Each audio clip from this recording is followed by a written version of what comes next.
안녕하세요. 지리산 리포터입니다. 김장배추 심은 지 열흘째입니다. 아직 많이 어리죠. 하나, 둘, 셋, 넷, 다섯, 여섯, 일곱 장 정도 나왔네요. 여섯, 일곱 장 정도 잎이 나왔는데요. 아직은 갓난애기입니다. 이제 막 뿌리 내려서 힘을 조금 이제 쓰는 것 같아요. 밑에서 뿌리가 제 역할을 조금 이제 하는 것 같습니다. 사람으로 말하면 아직 애기 같은 상태고요.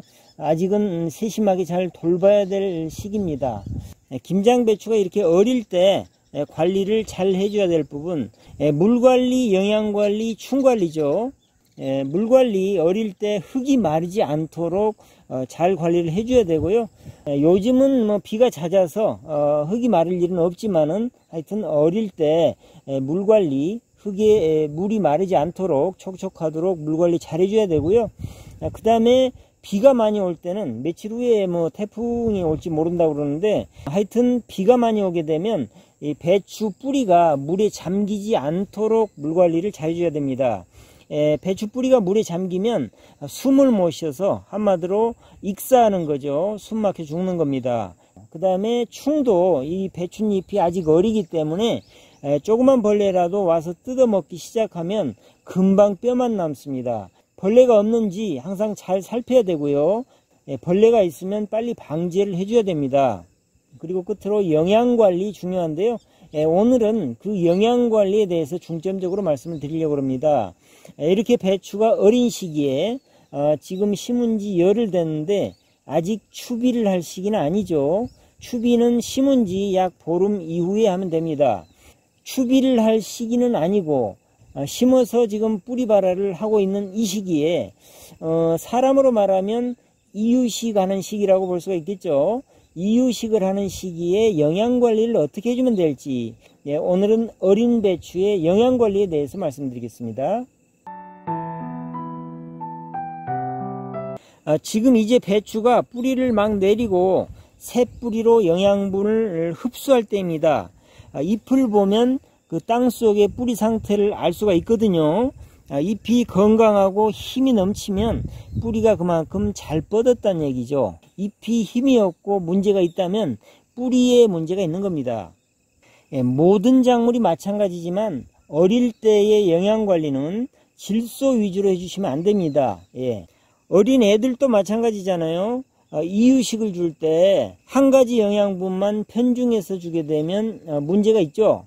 그래서 어린아이들 이유식도 여러 가지를 골고루 넣어 가지고 죽을 써서 부드럽게 해서 주잖아요. 먹기 좋도록.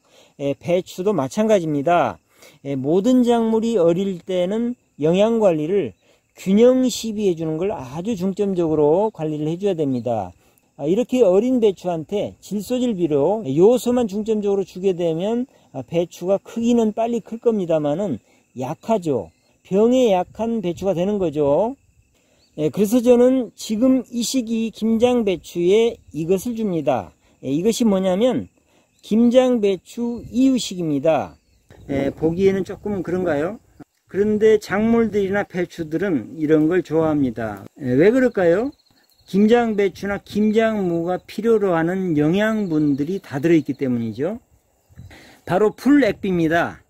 풀액비 만드는 방법은 영상의 설명란에, 그리고 영상의 오른쪽 위에 카드에 제가 추가를 해 놓겠습니다. 그쪽 영상 참고하시기 바라겠습니다. 여기에는 뭐가 들어있냐면요, 보시는 것처럼 풀도 들어있고 과일 껍질, 채소 껍질, 고추, 이런 거 버릴 일이 하나도 없습니다. 왜냐하면 작물들한테 필요한 영양분 다 여기 안에 있잖아요. 이거 재활용해서 쓰시면 됩니다.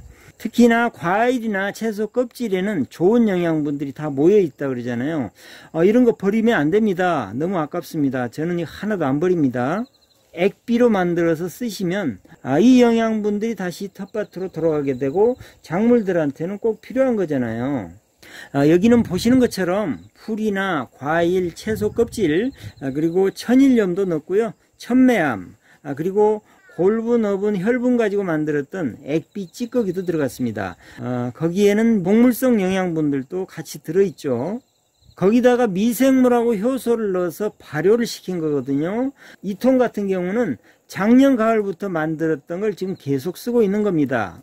올 봄에 채소 심을 때 쓰고요. 여름에 쓰고 지금도 쓰고 있는 겁니다. 계속 첨가해 가면서 쓰는 거죠. 이 풀액비를 50백으로 희석을 할 겁니다. 그래서 20리터 말통에 약 400ml 풀액비 타고요. 아미노산입니다. 생선 아미노산입니다. 이 생선 아미노산 조금만 추가할 겁니다. 연면시비 하는 정도의 농도로 추가를 할 건데요. 1100, 20리터 말통에 1100이면 20ml죠. 생선 아미노산 20ml만 추가를 하고요. 그 다음에 한 가지를 더 추가할 건데 이건 뭐냐면 은행알 삶은 겁니다. 은행알 삶은 거, 이건 벌레 기피제죠. 충 기피제로 작용을 하죠. 그래서 은행알 삶은 것은 얼만큼 넣을 거냐면 200백으로, 그러니까 20리터 말통에 100ml 넣을 겁니다. 이 은행알 삶은 것은 어린 배추한테 달려드는 충, 벌레들에 대한 기피제고요. 벌레 기피제로도 작용을 하지만은 천연 물질이기 때문에 영양제로도 어느 정도 작용이 됩니다. 이것을 20리터 말통에 희석을 해가지고 해가진 후에 저녁 무렵에 약 2-3일 간격으로 뿌려주고 있습니다. 아까도 말씀드렸지만 어렸을 때 김장배추에 질소질 비료만 많이 주면 병에 약한 배추가 되죠. 그런데 밥 만들기 할 때 주는 밑거름은 주로 다량요소, 질소인상 가리 위주로 밑거름을 하잖아요.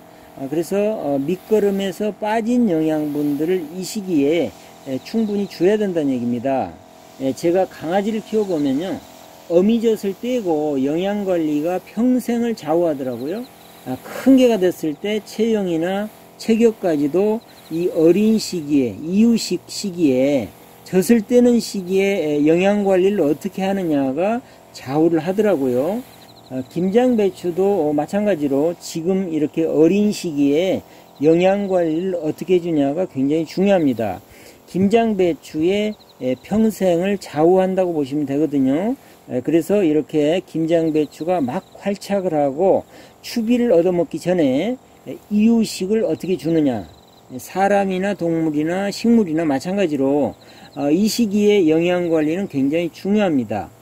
그래서 지금 바로 이 시기 김장배추의 영양관리는 어린 갓난아이한테 이유식을 주는 개념으로 그렇게 줘야 됩니다.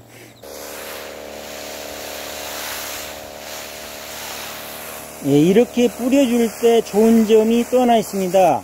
뭐냐면 요즘 비가 자주 왔잖아요. 비가 오면 흙이 튀어서 이파리에 흙이 많이 묻습니다. 이렇게 어린 김장배추 잎에 비가 와서 흙이 많이 묻어 있으면 김장배추 입장에서 봐서는 그것도 굉장히 힘든 일입니다. 분무기로 이렇게 꼭 씻어주는 것도 굉장히 필요한 일이죠. 어린 김장배추 잘 관리하셔가지고 맛있고 속이 꽉 찬 배추 기르시기 바라겠습니다.